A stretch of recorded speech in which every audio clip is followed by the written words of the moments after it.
السلام علیکم ورحمۃ اللہ وبرکاتہ۔ بسم اللہ والحمد للہ والصلاة والسلام علی رسول اللہ وعلی آلہ وصحبہ ومن والاه وبعد۔ معزز خواتین و حضرات، قربانی کے چند موٹے موٹے مسائل۔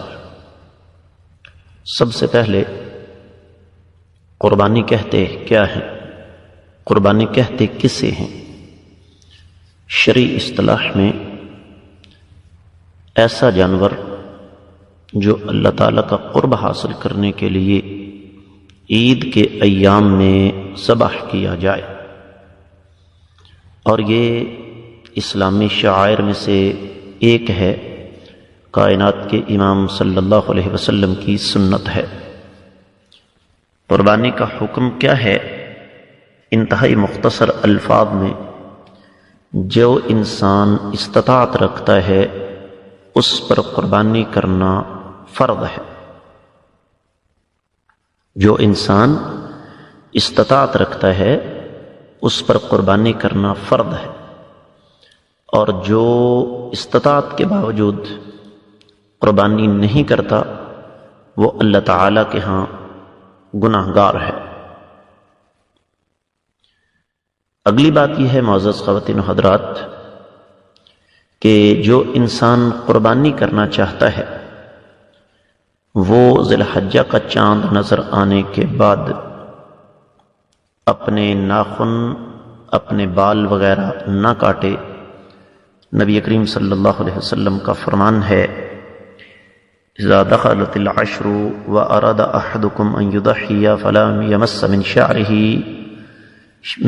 ولا من اظفارہ شیئا او کما قال علیہ الصلاۃ والسلام، کہ جو انسان قربانی کرنا چاہتا ہے وہ ذی الحجہ کا چاند نظر آنے کے بعد اپنے بالوں اور ناخنوں میں سے کوئی چیز نہ چھیڑے۔ یہاں دو مسئلے سمجھنے والے ہیں۔ نمبر ایک، کیا یہ حکم قربانی نہ کرنے والے کے لیے بھی ہے؟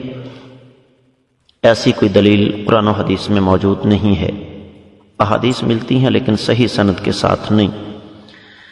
دوسری بات یہ ہے کہ کوئی مجبوری کے عالم میں قربانی کرنے والا اگر ایسا کر لیتا ہے، بال یا ناخن تراش لیتا ہے، تو کیا یہ جائز ہوگا؟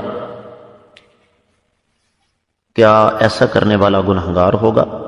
اس کے گناہگار ہونے کی کوئی دلیل نہیں ہے، البتہ یہ کہ وہ اجر و ثواب سے محروم ضرور رہ جائے گا۔ کیا قربانی صرف اپنی کرنی چاہیے یا اپنے فوت شدگان کی؟ اہل علم نے اس کی 3 شکلیں بیان فرمائی ہیں۔ نمبر 1، انسان اپنی طرف سے اور اپنے زندہ یا فوت شدہ کی طرف سے مشترکہ طور پر نیت کر لے، جائز ہے۔ نمبر 2، کوئی فوت ہونے والا اگر وصیت کر گیا کہ میرے دنیا سے جانے کے بعد جب تک میرا مال تمہارے پاس موجود ہے ہر سال میری طرف سے قربانی کرنا جائز ہے۔ تیسری شکل یہ ہے کہ مستقل طور پر کسی فوت شدہ کی طرف سے قربانی کرنا، اس کا کوئی ثبوت قرآن و حدیث میں موجود نہیں ہے۔ قربانی کی شرائط اہل علم میں بیان فرمائی ہیں۔ سب سے پہلی شرط کہ وہ بہیمۃ الانعام میں سے ہو، اور بہیمۃ الانعام جو ہیں وہ 4 ہیں: اونٹ مذکر مؤنث، گائے مذکر مؤنث، بھیڑ مذکر مؤنث، بکری مذکر اور مؤنث۔ سورۃ الحج آیت نمبر 34۔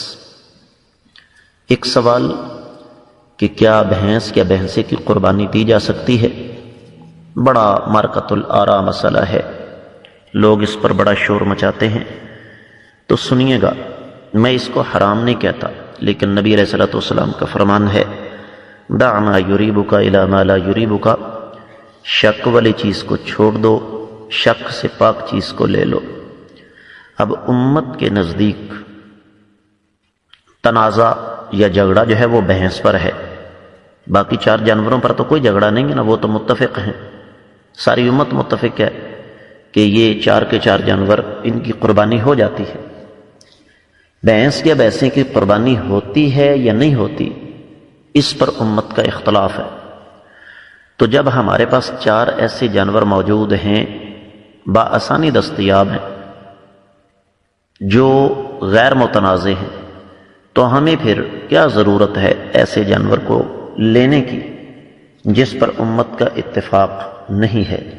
ہاں، کوئی ایسی شکل اگر بن جائے، ایسی شکل معزز خواتین حضرات بن جائے، آپ کو کوئی اونٹ نہ ملے، کوئی گائے نہ ملے، کوئی بکری نہ ملے، کوئی بھیڑ نہ ملے، تو پھر بھینسے کی قربانی آسانی کے ساتھ ہو سکتی ہے۔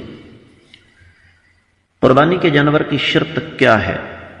پہلی شرط معزز خواتین و حضرات، دوندہ ہونا۔ نبی علیہ الصلوۃ والسلام نے فرمایا لا تذبحوا الا مسنہ، اونٹ ہو، بیل ہو، بکرا دمبا چھترا ہو، جب تک دوندہ نہیں قربانی کے لائق نہیں۔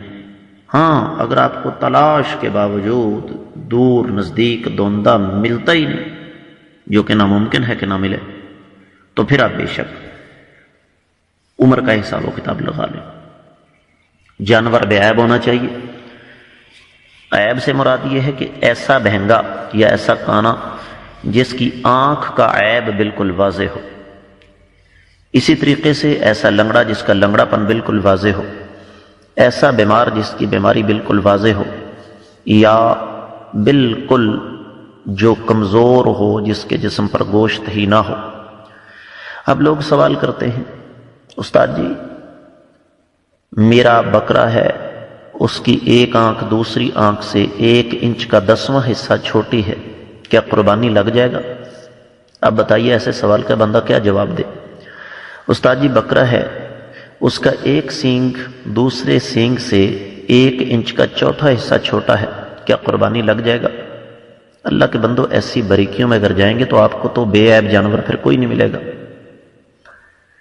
اسی طریقے سے قربانی کا جو وقت ہے، صحیح حدیث کے مطابق عید کی نماز سے لے کر چوتھے دن 13 ذی الحجہ کو سورج غروب ہونے سے پہلے پہلے کسی وقت بھی جانور ذبح کیا جا سکتا ہے۔ دلیل کیا ہے؟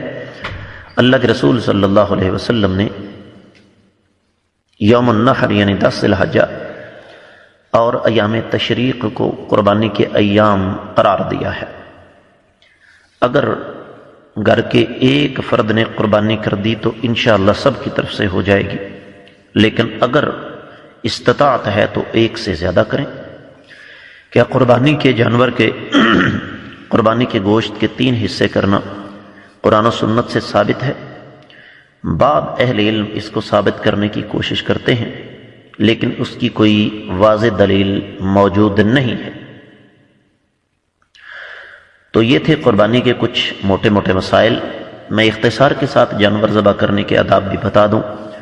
سب سے پہلی بات یہ ہے کہ جانور ذبح کرنے والا عاقل ہو، یعنی پاگل نہ ہو، مسلمان ہو، اور اس کی باقاعدہ نیت ہو، اللہ کے علاوہ کسی اور کے نام کا جانور ذبح نہ کرے، اللہ کے علاوہ کسی اور کا نام نہ لے، اور اگر بھول کر وہ قربانی کی دعا نہیں پڑھ سکا جانور ذبح کرنے کی تو اللہ تعالی معاف فرمانے والے ہیں۔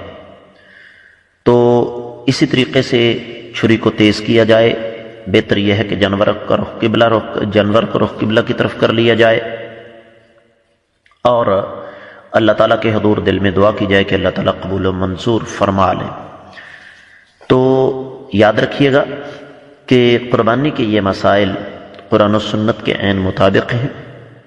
ہم نے اللہ تعالیٰ کی توفیق سے کوشش یہ کرنی ہے کہ زندگی کے ہر قدم پر کائنات کے امام صلی اللہ علیہ وسلم کی سنت کو فالو کریں۔